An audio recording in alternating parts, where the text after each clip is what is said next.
It is an extraordinary thing to call the consumption of marijuana a crime. It is a victimless crime.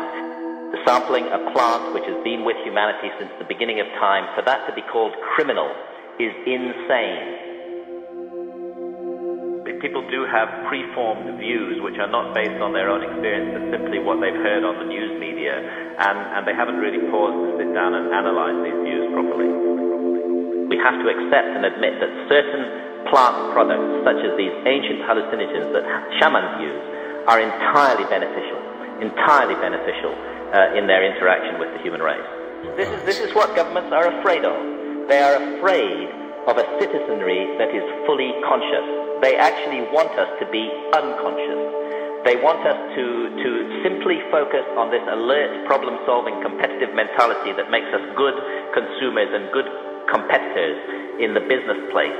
But they don't want us to explore the majestic and amazing depths of our consciousness, because then we just might start asking questions that would be very uncomfortable for the powers that be.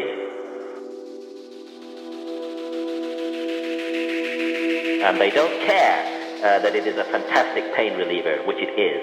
They don't care about its wonderful medical properties. They just want to stop anybody experiencing these effects on consciousness. And no wonder our society is in such a mess, where we imagine we live in a democracy and yet elect governments that actually have the nerve to tell us what we may and may not experience inside our own heads without doing any harm to others.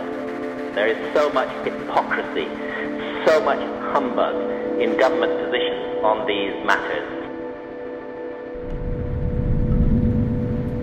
It's a sign of the madness and the criminal violence of our society that it dictates whether or not we may experience the healing effects of this plant. It is an extraordinary thing to call the consumption of marijuana a crime.